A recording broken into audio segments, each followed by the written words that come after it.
Cordial saludo, compañeros, maestra María. Eh, entonces, dentro de la materia de enfoques filosóficos de la educación, me dispongo a tratar el tema de disciplina e interdisciplinariedad. Eh, la temática está propuesta para ser desarrollada en el ámbito universitario. No obstante, como mi actividad laboral actual es en la secundaria, me referiré en términos generales a la interdisciplinariedad. La frase creada por mí para iniciar esta actividad es: nada está aislado, todo el universo físico y cognitivo se construye a partir de conexiones y relaciones. Yo pienso que como nosotros los humanos, para definirnos no nos podemos definir de una manera aislada, sino que nos definimos como un ser en la tierra, un ser que se relaciona con los demás seres y en una sociedad. Igualmente los conocimientos están interconectados entre sí y yo diría que no hay ningún conocimiento puro que no se sostenga en otro. El mundo de la globalización es un fenómeno que actualmente nos toca a todos y que eh, se hizo inclusive más evidente ahora en la pandemia la necesidad de que nos veamos como sociedad global. Y esto implica de que la educación esté transversalizada por fenómenos como la tecnología, que es un fenómeno que todo ser humano debe manejar actualmente en la medida de lo posible. Igualmente los idiomas o igualmente el mundo de la economía o las finanzas. Esto nos lleva a que todas las culturas en sí tengamos que hablar un mismo idioma o que nos entendamos para tratar temas tan importantes como es la economía que afectan a todo tipo de culturas en este momento. El fenómeno de Leonardo da Vinci es un fenómeno del Renacimiento, una época que trató de mirar la sociedad clásica o griega y romana.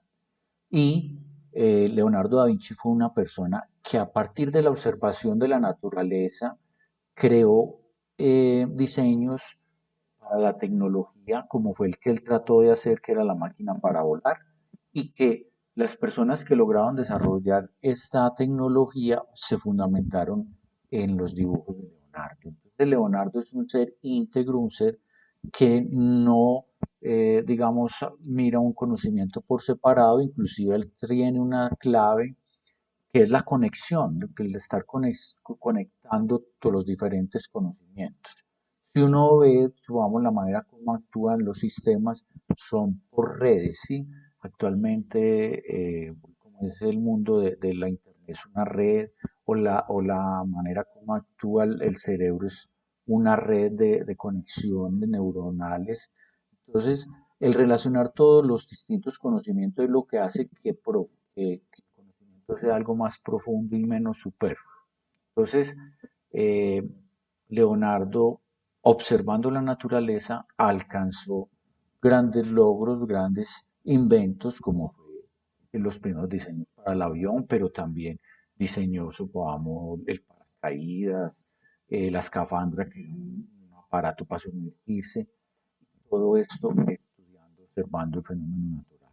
Si lo estudiamos a él, nos estamos sumergiendo de entrada en un fenómeno de historia, en un fenómeno de conocimiento de la sociedad del Renacimiento, un fenómeno bien interesante. Entonces, yo pienso que los fenómenos hay que tratarlos es de una manera íntegra. Uno de los grandes ejemplos de esto es el fenómeno de la Grecia clásica, que fue la que creó la filosofía que es el amor por el conocimiento, la sabiduría, no se ve como un fenómeno aislado. Entonces, un filósofo griego no es aquel que sabía de filosofía o de poesía ya, sino que era una persona íntegra, como es el caso de Aristóteles, que es el creador del zoológico, porque le apasionaba el estudio de los animales, igualmente de la lógica, que es la que mueve al mundo actual de la ciencia y la lógica desde Aristóteles. prácticamente se ha mantenido muy vigente. Entonces, eh, si uno a eso vamos, el fenómeno de Aristóteles es como el ejemplo de un ser que relaciona o que todos los conocimientos los integra. Por algo es vamos, el creador del jardín botánico, entre otras cosas. En este momento estamos escuchando la sinfonía número 3 de Ludwig van Beethoven, que es una sinfonía que él compuso para dedicársela a Napoleón.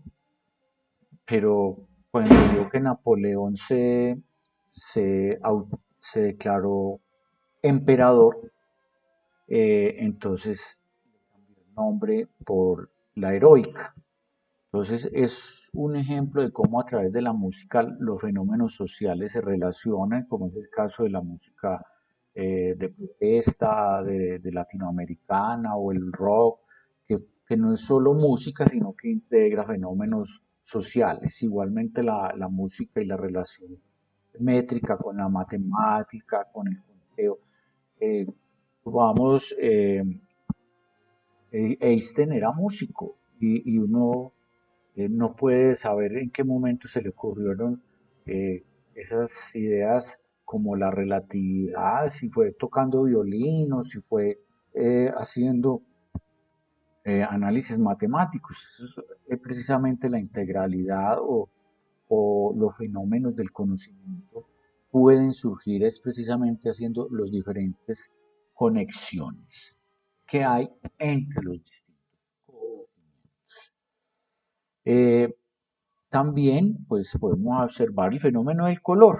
El color es un fenómeno que se observa en la naturaleza, en el arco iris, es un fenómeno que lo estudia la física, es un fenómeno que lo estudia eh, el arte, obviamente, igual por ser comunicación, es un fenómeno entonces que está, y estando en la naturaleza, la psicología lo utiliza para producir diferentes efectos sobre el estado o las emociones del ser humano, como así como la publicidad o la arquitectura emplean el color de una manera asertiva.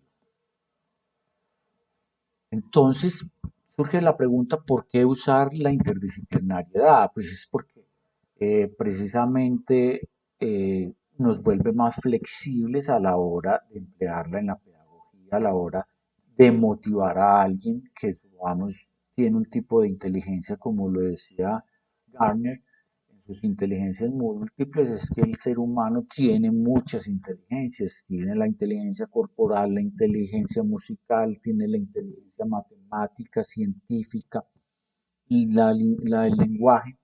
Entonces, conectar o hacer una conexión entre todo ese tipo de conocimientos posibilita hacer una mejor pedagogía, un ser más íntegro y un ser más motivado hacia el conocimiento. Para hacer este video, entonces me empleé las referencias de Spinoza, la que nos sugirió la profe María, a Gardner y a Michael Jebb, que es un estudioso de la reeducación y que ha empleado el fenómeno de Leonardo da Vinci para crear un libro que se llama La inteligencia genial. Entonces, espero pues que haberles aportado en algo y les agradezco por su escucha y sus aportes. Yo deseo este